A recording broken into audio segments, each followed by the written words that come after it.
Depuis toujours, l'homme consomme toutes sortes de drogues, pour se soigner ou pour son plaisir. Alcool, cocaïne, morphine, c'est dans le cerveau que toutes les drogues agissent. Aujourd'hui, la biologie est capable d'expliquer leurs effets au centre de nos têtes. Et l'étude des drogues permet à la science de mieux comprendre le fonctionnement du cerveau. Les plantes hallucinogènes, comme les molécules de synthèse, LSD ou ecstasy, bouleversent les frontières de la conscience.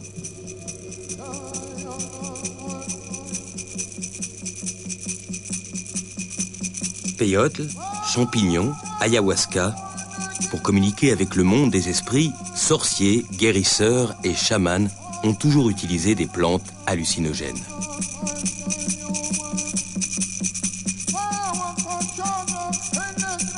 Pour le psychiatre Marc Valeur, cette fonction rituelle fait des hallucinogènes les plus anciennes drogues du monde.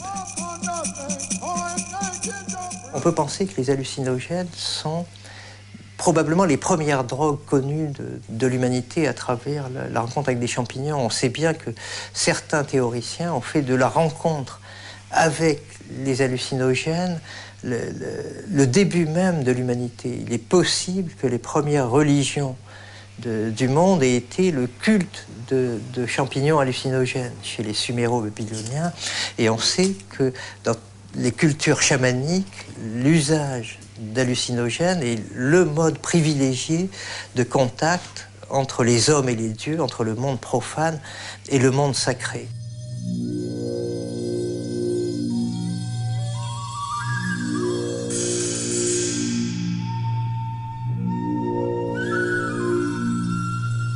Dans l'Europe médiévale, guérisseurs et sorcières se servent de datura, de belladone ou de jusquiam.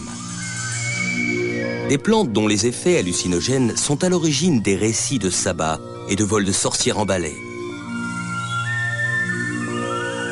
Pour l'Église, des manifestations diaboliques. Les expérimentateurs d'hallucinogènes peuvent être des expérimentateurs répétés. Il y a des gens qui aiment l'expérience hallucinogène, qui aiment même les sentiments de dépersonnalisation, qui aiment ce sentiment de voyage. Au XXe siècle, écrivains et artistes redécouvrent les hallucinogènes. Antonin Artaud est initié au cactus sacré, le peyote, par des Indiens du Mexique. Le poète Henri Michaud, grand expérimentateur de ces drogues, tente de mettre en image ces visions sous mescaline, le principe actif du peyote. Lorsqu'on me proposa de faire un film sur les visions mescaliniennes, je déclarais et répétais, et le répète encore, que c'est entreprendre l'impossible. Quoi qu'on fasse, cette drogue est au-delà. Je dirais encore de ces images, et d'avance, qu'elles sont insuffisantes. Elles devraient être plus éblouissantes, plus instables, plus subtiles, plus labiles, plus insaisissables, plus oscillantes, plus tremblantes, plus martyrisantes, plus fourmillantes, infiniment plus chargées, plus intensément belles, plus affreusement colorées, plus agressives, plus idiotes, plus étranges. Quant à la vitesse, elle est telle que toutes les séquences réunies devraient tenir en 50 secondes. Sans les rats et les souris, jamais l'action des drogues n'aurait pu être étudiée. Ils partagent une grande partie de leurs gènes avec nous, et les drogues déclenchent les mêmes tempêtes dans leur cervelle.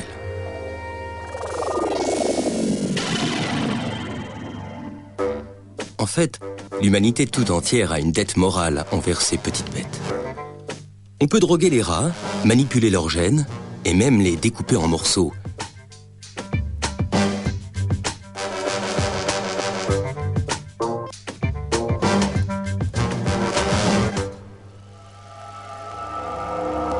Pour agir, le LSD, comme toutes les drogues, pirate le système de communication du cerveau.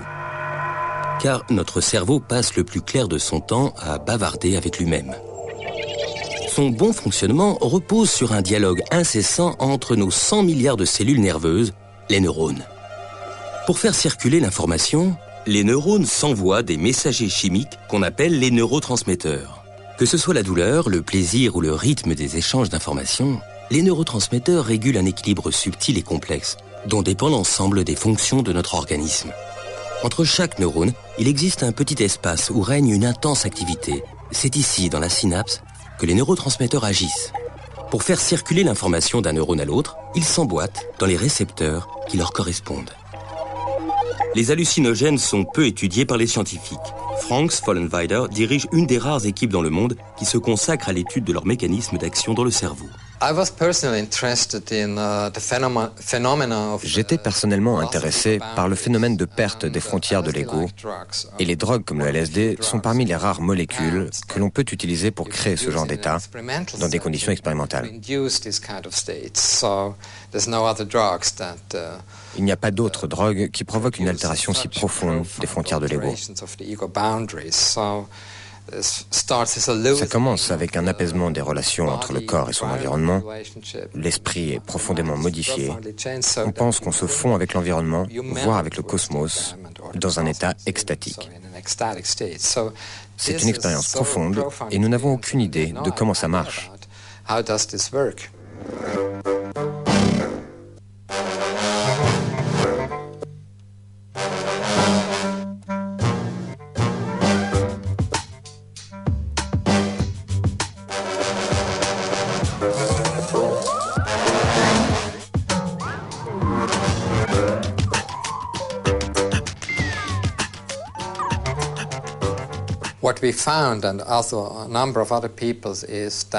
Ce que nous avons donc découvert, c'est que cette perte des frontières de l'ego est peut-être ce qu'il y a de plus important dans les hallucinations que certaines personnes ont avec ces drogues.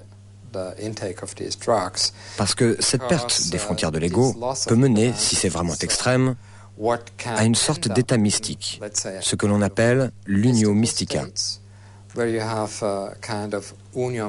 Mais cela peut prendre l'autre voie, et on est alors morcelé, anxieux et divisé. On n'a donc plus de vue d'ensemble sur ce qui s'est passé.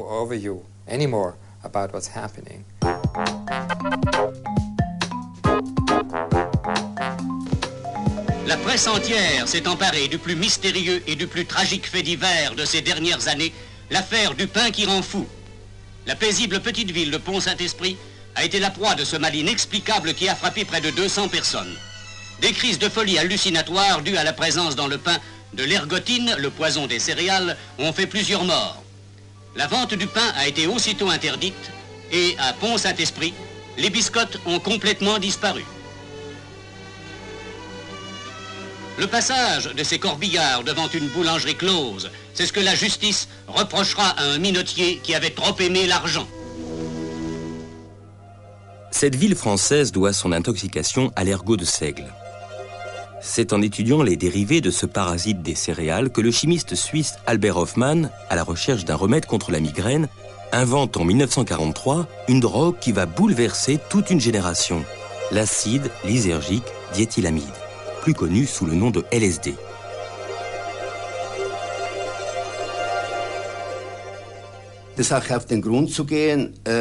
Pour en connaître les effets, j'ai décidé d'expérimenter cette substance sur moi-même, ce diéthylamide.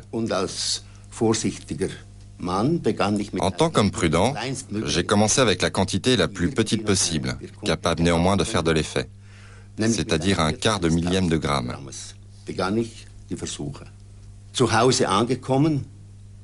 Arrivé chez moi, je me suis retrouvé dans un état psychique extrêmement bizarre. Mon environnement était tellement étrange que j'ai cru devenir fou.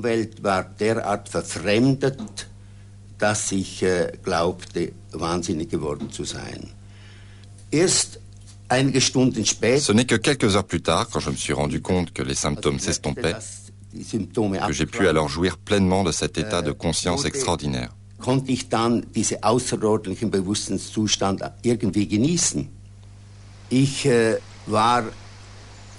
J'étais totalement sensibilisé à tout ce qui se passait autour de moi. Je ne percevais plus les sons comme agressifs. Au contraire, ils étaient magnifiques, beaux et profonds. Les couleurs aussi étaient devenues agréables. Toute l'atmosphère devenait positive. Quelque part, le monde était devenu merveilleux. Peu avant, il avait été diabolisé, pour ainsi dire. Mais à présent, je me trouvais dans un univers magique.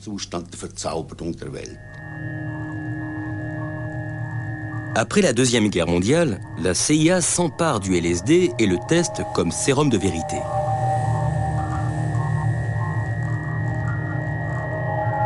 Plusieurs armées expérimentent même son potentiel d'arme chimique incapacitante. 25 minutes later, the first effects of the drug became apparent. The men began to relax and to giggle. But this man was more seriously affected and had to be removed from the exercise. After 35 minutes, one of the radio operators had become incapable of using his set, and the efficiency of the rocket launcher team was also very impaired. 10 minutes later, radio communication had become difficult, if not impossible, but the men are still capable of sustained physical effort. This man nearly succeeded in felling this tree using only a spade. But 1 hour and 10 minutes after taking the drug, with one man climbing a tree to feed the birds, the troop commander gave up, admitting that he could no longer control himself or his men.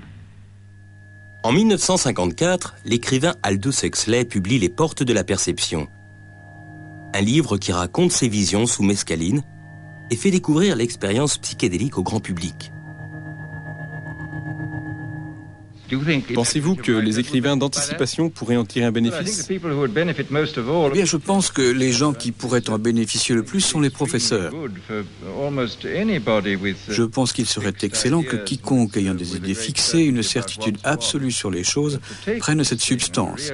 Il se rendrait compte que le monde que nous avons construit n'est en aucun cas le seul monde, qu'il existe d'autres types d'univers extraordinaires, des mondes que nous pouvons habiter, ce qui devrait nous remplir de gratitude. Alexander Shulgin, aujourd'hui âgé de 80 ans, a consacré toute sa vie à la chimie hallucinogène.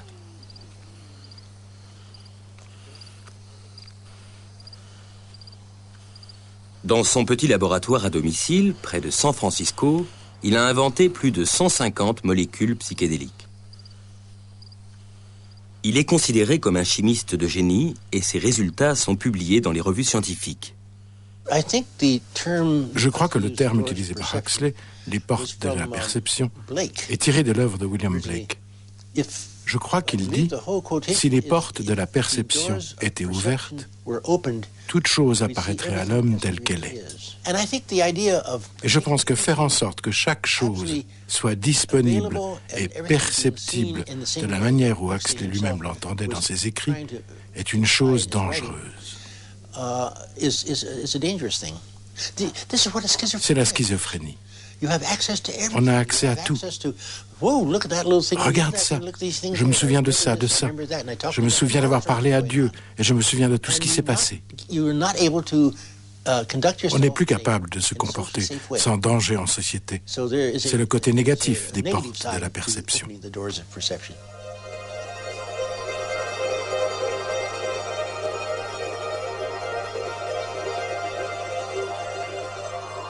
Le LSD ne crée pas de véritables hallucinations, mais altère ou déforme les perceptions. Cet effet est dû à son action sur les réseaux d'un neurotransmetteur qui s'appelle la sérotonine. Le LSD se fixe sur les récepteurs 2A de la sérotonine et provoque une hypersensibilité aux couleurs, aux formes, aux sons et au toucher.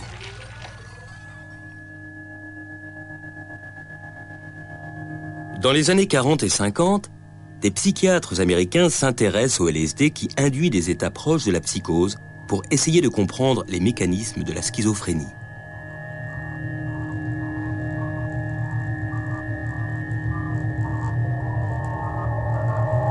Pour qualifier ce type de drogue, un psychiatre anglais propose alors le mot psychédélique, qui signifie en grec « qui dévoile l'esprit ».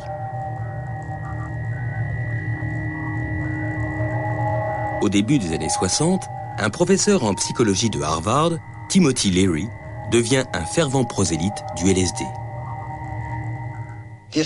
L'effet est comparable à celui d'un microscope. Quand vous observez quelque chose au microscope, vous découvrez soudain un monde invisible autour de vous, un monde que vous ne connaissiez pas auparavant.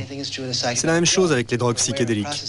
Vous prenez conscience des processus qui se déroulent à l'intérieur de votre cerveau, de l'énergie que s'échangent vos organes sensoriels, mais aussi de l'énergie qui les entoure et que vous n'aviez jamais ressentie. Le mot d'ordre de Timothy Leary, turn on, tune in, drop out. Branche-toi, accorde-toi, lâche tout. Atteint toute une génération. L'écrivain Ken Kesey et sa bande, intitulée Les Joyeux Lurons, sillonnent les États-Unis à bord d'un bus à fleurs en prônant l'usage d'acide, le surnom du LSD.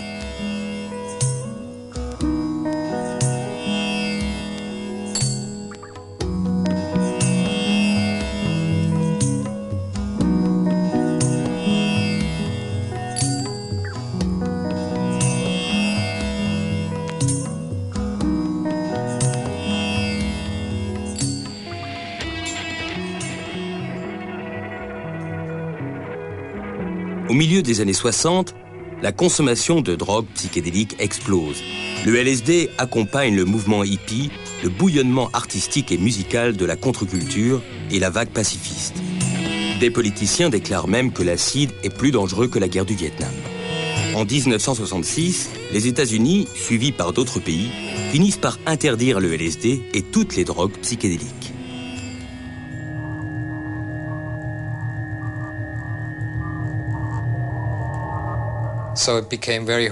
Il est alors devenu difficile pour les psychiatres et les médecins de se servir de ces drogues comme outil de recherche.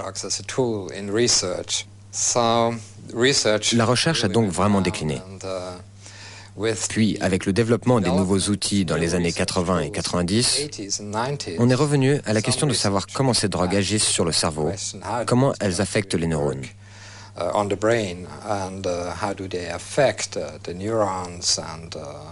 Au-delà de la psychologie, on cherche plus à comprendre ce qui interfère avec les réseaux neuronaux, les neurones et les sites récepteurs. Une nouvelle vague de recherche a donc commencé dans les années 90.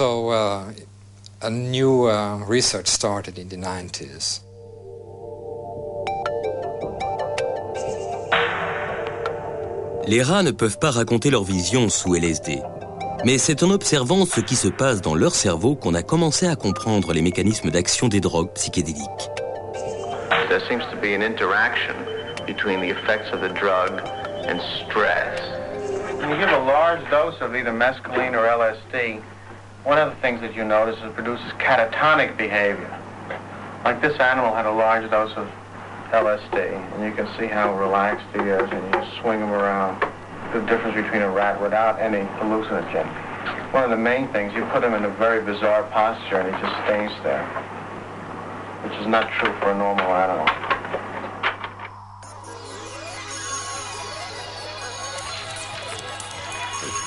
En plus de stimuler les récepteurs 2A de la sérotonine, le LSD perturbe les circuits de deux autres neurotransmetteurs. Le glutamate est un accélérateur de l'information. Son activation explique la vitesse et les troubles de la pensée.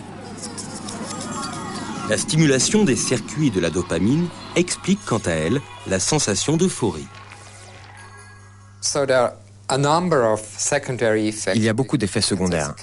On peut dire que c'est une cascade d'effets. Ce que nous essayons de comprendre, c'est comment ces altérations sont reliées aux altérations de la perception ou de la psychologie que l'on voit spécifiquement avec ce type de drogue.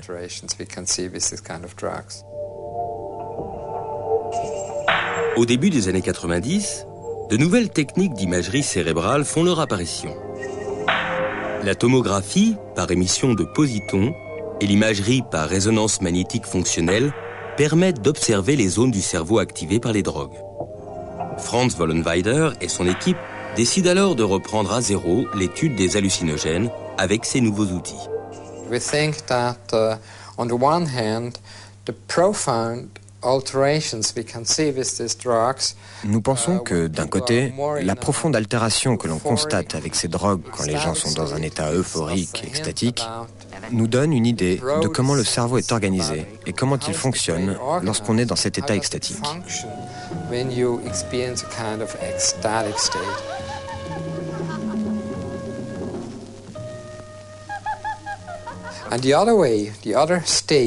Et de l'autre côté, l'autre état ou l'autre pôle de cette dissolution de l'ego, c'est quand on perd son image propre, quand on perd son autonomie, que l'ego vole en éclats. Cela se rapproche beaucoup des états de type schizophrénique. When a person comes in with this type of problem, the only way you can make contact is physically, by hugging them, holding their hand, and trying to make them feel the presence of your body. And by holding a person, you give them a certain reality, the feeling of someone near them, someone who's helping them. Franz Vollenweider compare l'état d'angoisse profonde provoqué par le LSD à une fragmentation de l'ego. Dans le cerveau, cette sensation est due à une suractivation du thalamus, le centre de tri des informations, mais aussi à une sous-activité du cortex, un état cérébral qu'on retrouve chez les schizophrènes. L'état extatique, en revanche, est associé à un sentiment de plénitude océanique. Il est dû à une grande activité dans plusieurs zones du cortex et à une mise en veilleuse de l'amygdale qui gère la peur. À ce stade, nous n'avons aucune preuve que les hallucinogènes classiques du type LSD entraînent une dépendance.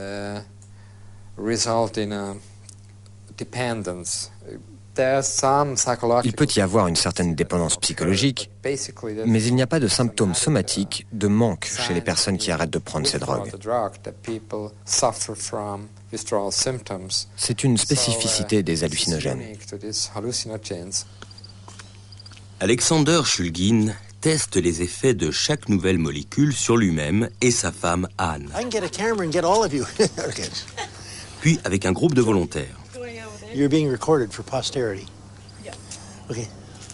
Il commence avec des doses infimes, puis les augmente progressivement et consigne à chaque étape toutes leurs observations. Les outils que j'ai créés étaient appelés au départ drogues psychotropes ou psychoactives, des drogues qui agissent sur l'esprit. À l'origine, le terme commun était drogue psychomimétique, ce qui veut dire qu'elles imitent la psychose. Puis, on les a appelées drogues hallucinogènes. Mais ce n'est pas très exact, car elles ne provoquent pas vraiment d'hallucinations. On parle plus de l'amnésie qui est associée aux hallucinations. Quant à moi, je les ai toujours appelées drogues psychédéliques. L'une des plus mémorables est probablement la 2O2CB, qui est une substance dont les effets commencent tout doucement. Lors de ma première expérience, elle m'a permis, dans un musée, d'observer des peintures et de comprendre pour la première fois pourquoi le peintre les avait peintes ainsi. À travers la peinture, on atteignait le peintre. Et c'est ce type de communication que je trouve extrêmement intéressante et frappante. L'idée d'ouvrir les portes de la perception est essentielle. L'esprit est constitué de toutes sortes d'éléments, idées, souvenirs des vies passées et à venir. Tout cela se trouve derrière des portes fermées. Il n'y a qu'une seule façon d'y avoir accès, les ouvrir, une par une, car autrement, on risquerait d'être submergé par la quantité d'informations. Mais je pense que cette idée d'ouvrir les portes de la perception est très importante, essentielle même, pour apprendre à se connaître. Nous avons tous une bête à l'intérieur. C'est un des sujets de recherche de ma femme, Anne. Il y a un animal en nous que l'on ne connaît pas. Ce n'est pas le subconscient, mais l'inconscient. Un animal que l'on ne connaît pas. Et on ne sera jamais en paix avec nos propres aspects négatifs et nos problèmes psychologiques tant que nous n'apprendrons pas à connaître un petit peu cet animal. On peut ne jamais être d'accord avec cet animal, mais l'argument de ma femme, c'est que non seulement nous devons le connaître, mais nous devons aussi, ne serait-ce qu'un instant, observer le monde à travers ses yeux. Ce genre de choses peut nous aider à résoudre bon nombre de problèmes psychologiques. C'est donc un véritable concept que d'ouvrir ces portes. Si Alexander Shulgin ouvre les portes de sa propre perception avec la chimie, il en connaît aussi les risques, et sa démarche personnelle n'en fait en aucun cas un prosélyte de l'expérience psychédélique.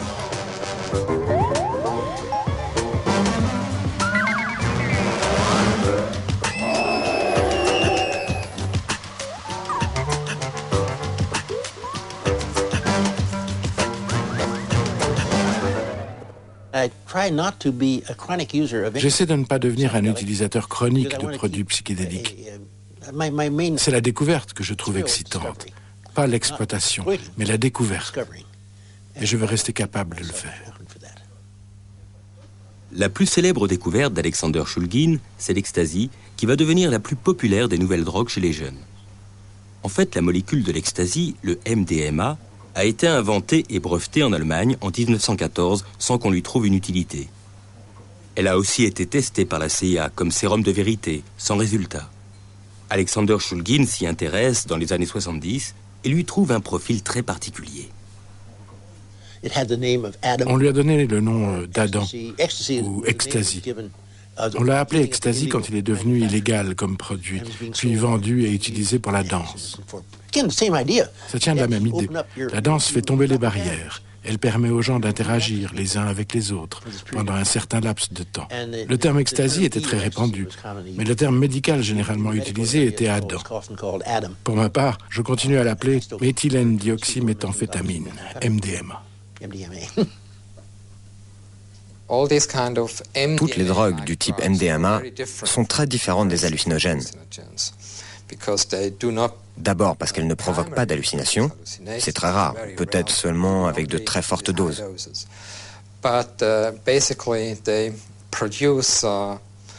Mais elles stimulent l'humeur et facilitent la communication. Certains les qualifient de prosociales.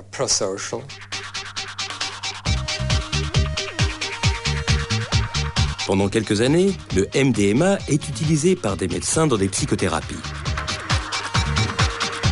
Mais après son interdiction, le MDMA devient une drogue synonyme de fête. Très efficace contre la fatigue, l'ecstasy est notamment utilisée par les danseurs dans les rave parties. Elle est consommée par près de 8 millions de personnes dans le monde.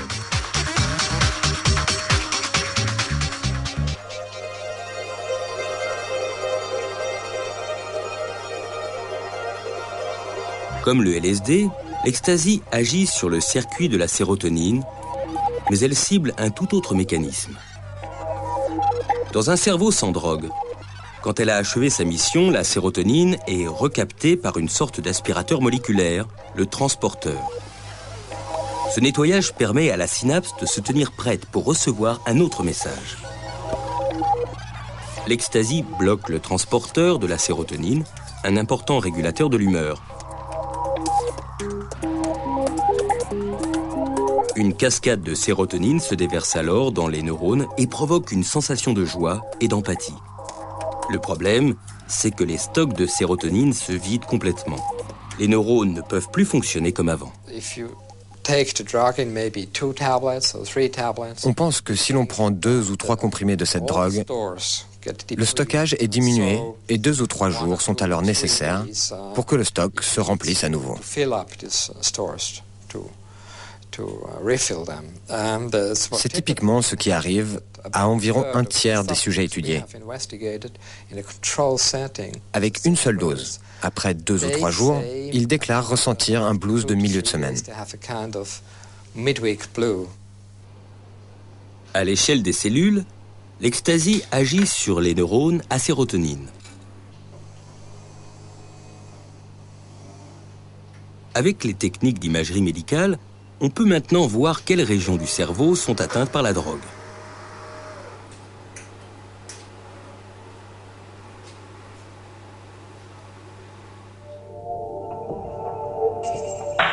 En touchant le striatum, l'ecstasy facilite les mouvements et crée une certaine euphorie.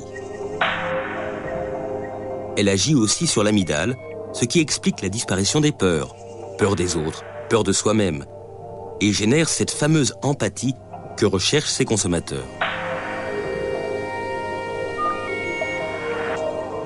Mais l'ecstasy touche aussi plusieurs zones du cortex, comme le cortex préfrontal, le siège des facultés intellectuelles. Or, c'est dans cette zone que l'ecstasy endommage les neurones à sérotonine.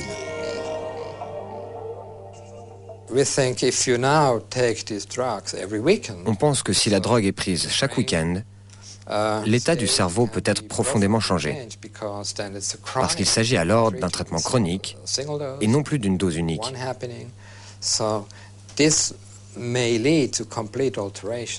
Cela peut mener à une altération complète de la capacité du cerveau à sécréter de la sérotonine.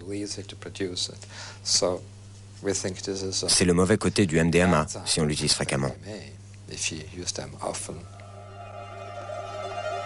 Régulièrement attaqués par l'ecstasy, certains neurones à sérotonine n'arrivent pas à se régénérer. Des études sur les animaux montrent que l'ecstasy peut être neurotoxique, c'est-à-dire qu'elle peut détruire les neurones. Des dommages qui semblent irréversibles et qui peuvent entraîner des dépressions chroniques. I think that MDMA, like no other drugs, has a much higher neurotoxic potential. Je pense que le MDMA, contrairement aux autres drogues, est potentiellement bien plus neurotoxique et dangereux que n'importe quelle drogue qui a des effets comparables, comme les hallucinogènes par exemple, pour lesquels nous n'avons pas démontré d'altération à long terme. Le MDMA est donc un cas spécial. Il est difficile de donner des recommandations d'usage. Il vaut mieux ne pas en prendre régulièrement. Et si quelqu'un me demandait mon avis, je dirais qu'il vaut mieux prendre ses distances avec cette drogue pour ne pas courir de danger. L'ecstasy peut être dangereuse pour les neurones, mais certains médecins voudraient l'utiliser à petite dose pour des psychothérapies, notamment pour aider des patients qui souffrent de syndrome de stress post-traumatique.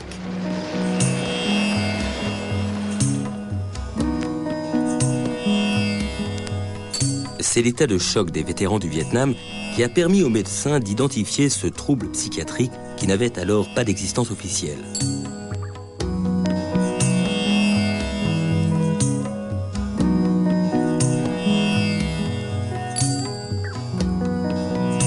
Le psychologue José Carlos Bousso a prescrit de l'ecstasy à des patientes atteintes de syndrome de stress post-traumatique. Ces femmes victimes de viols ou d'agressions sexuelles vivent dans un état d'angoisse permanent. Le syndrome de stress post-traumatique est un ensemble de symptômes qui apparaît quand une personne est confrontée à un événement dramatique et traumatisant, comme une agression sexuelle, un acte terroriste ou tout autre type d'acte violent.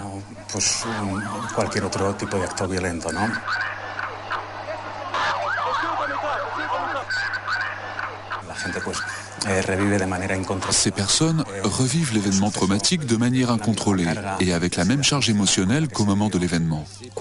Elles ont aussi des pensées intrusives, les images disparaissent de leur esprit ou leurs pensées sont complètement déformées et angoissantes. Elles sont en permanence dans un état d'hypervigilance qui les met en alerte par rapport à toute stimulation de leur environnement qui pourrait leur rappeler l'événement traumatique. En général, plusieurs troubles accompagnent ces symptômes. Une dépression, des troubles obsessionnels compulsifs, etc.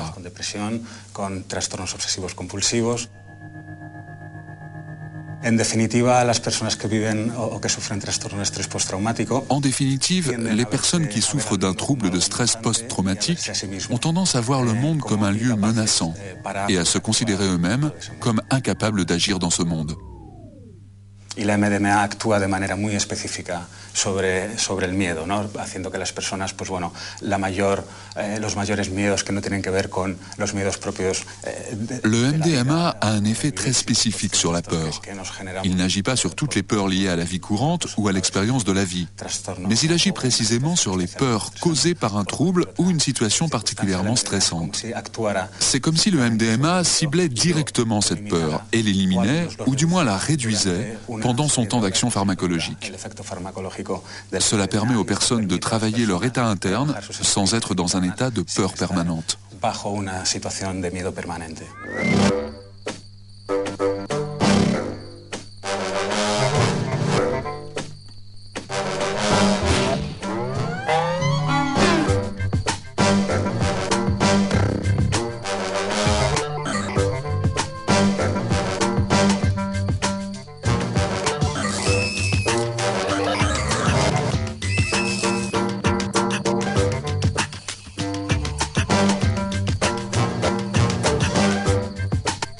Les patients de José Carlos Bousso ne prenaient que de faibles doses d'ecstasy. Mais le risque de neurotoxicité a conduit les autorités universitaires à interrompre le projet. D'autres études expérimentales sont aujourd'hui en cours aux États-Unis. En résumé, j'ai l'impression que le MDMA pourrait être un médicament très utile dans le traitement du syndrome de stress post-traumatique. Mais malheureusement, je ne peux pas encore le prouver avec des données. Nous espérons simplement qu'un jour, ces études puissent se réaliser pour nous permettre d'avoir les idées plus claires. L'ecstasy contient souvent des substances dangereuses qui n'ont rien à voir avec le MDMA. Les laboratoires clandestins inventent aussi des designer drugs, de nouvelles drogues à la carte dont les amateurs se multiplient. Ces drogues de synthèse comme le GHB ou la kétamine créent des états qui vont de l'abolition de la volonté à une sensation de sortie du corps.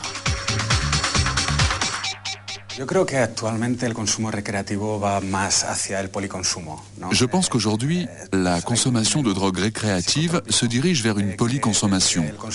Le consommateur dispose d'un menu psychotrope qu'il utilise tout au long de la soirée en fonction des effets qu'il recherche ou qu'il éprouve. En cas de stimulation excessive, il prendra un calmant. Quand il ressent la diminution des effets d'une drogue, il en reprendra un peu pour retrouver plus d'intensité, c'est-à-dire qu'il joue avec les différentes substances.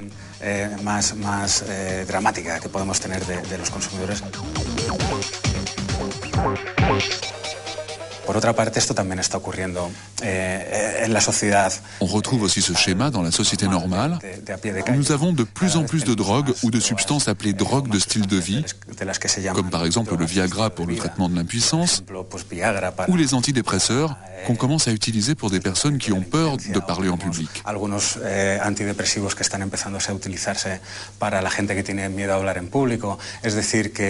Je pense que ce phénomène est généralisé au sein de la société, aussi bien avec les drogues de pharmacie qu'avec les drogues illégales.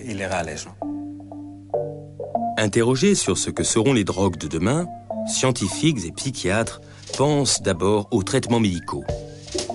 Entre les drogues et les médicaments, les frontières deviennent chaque jour de plus en plus poreuses et l'avenir s'annonce chimique.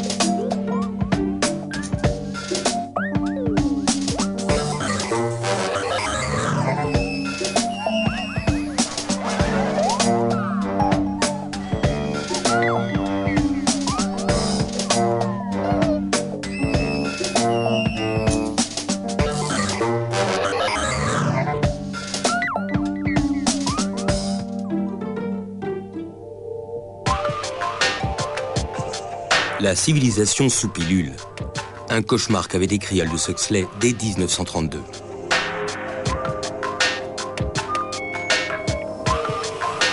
Dans son roman Le meilleur des mondes, une société était régulée par le soma, une drogue omnipotente qui calmait les gens ou les rendait euphoriques selon la dose administrée. Vous anticipez dans une certaine mesure ce monde sous tranquillisant, sous drogue de confort, sous drogue de vérité dans votre roman Le meilleur des mondes.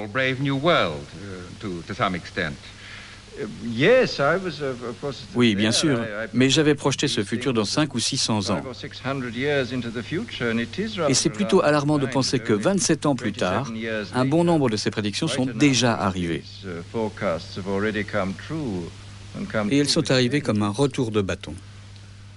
C'est difficile de savoir ce que seront les drogues de demain parce qu'on est dans un monde qui est probablement de plus en plus ouvertement chimique. Alors c'est très décrié par certains. On voit bien que les médicaments, l'utilisation des molécules psychoactives sort de plus en plus souvent d'un cadre thérapeutique au sens de traitement de maladies mentales avérées. C'est le problème des traitements de la dépression. On ne sait plus trop où est la frontière entre la norme et la dépression. C'est le problème du traitement de l'angoisse, où on ne sait plus à partir de quelle durée de crise d'angoisse il faut passer au traitement. C'est le problème du traitement de l'insomnie, etc. La consommation d'antidépresseurs, d'anxiolytiques et de sédatifs dans les pays développés connaît une croissance vertigineuse. Ce Ce recours systématique à la chimie soulève de nombreuses questions sur l'évolution de nos sociétés et sur les exigences qui pèsent sur chaque individu.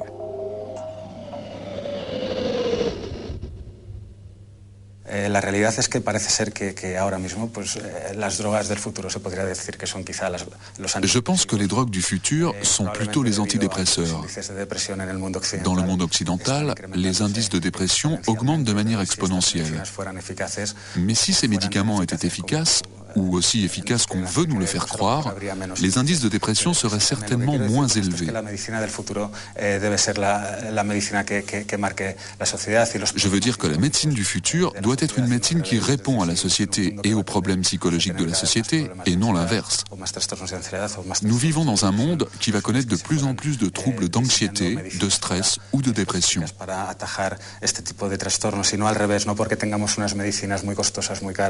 Il faut concevoir des médicaments spécifiques pour enrayer ces troubles, et non l'inverse. Il y a des médecins purs et durs, on pourrait dire, qui voudraient qu'on ne soigne que des maladies avérées et qui pensent qu'il y a un excès terrible de l'utilisation des médicaments et que toutes les souffrances psychiques sont traitées par médicaments, que bientôt on va se réveiller avec la pilule pour se réveiller, on va s'endormir avec la pilule pour s'endormir, on va jouir avec la pilule pour jouir, et on va manger avec la pilule qui donne faim, etc. Personnellement, je ne suis pas aussi pessimiste que ça. Je pense que dans la réalité, c'est les usages qu'en font les gens qui vont déterminer le côté nocif ou le côté bienfaisant des mêmes substances. Entre substances clandestines et chimie médicale, les frontières se rétrécissent. L'avenir de la société se dessine sur fond de repères bouleversés. Cerné par les nouvelles drogues et les médicaments, inlassablement poussé à la performance, l'homme de demain sera-t-il un zombie abreuvé de cocktails chimiques ? Ou bien saura-t-il inventer un usage intelligent de ces outils de la conscience ? La réponse ne se trouve pas dans les laboratoires, mais dans l'évolution de chacun d'entre nous. On se retrouve lundi pour un autre genre de fouille. Après le cerveau, c'est la Terre que nous irons couper en rondelles. Savez-vous quel est le nouvel Eldorado des archéologues ? C'est l'Europe de l'Est. Grâce à des méthodes high-tech, les chercheurs exhument des trésors, ainsi l'épave de ce navire du XVIIIe siècle. À lundi pour en voir plus, mais on peut déjà creuser le sujet sur notre site.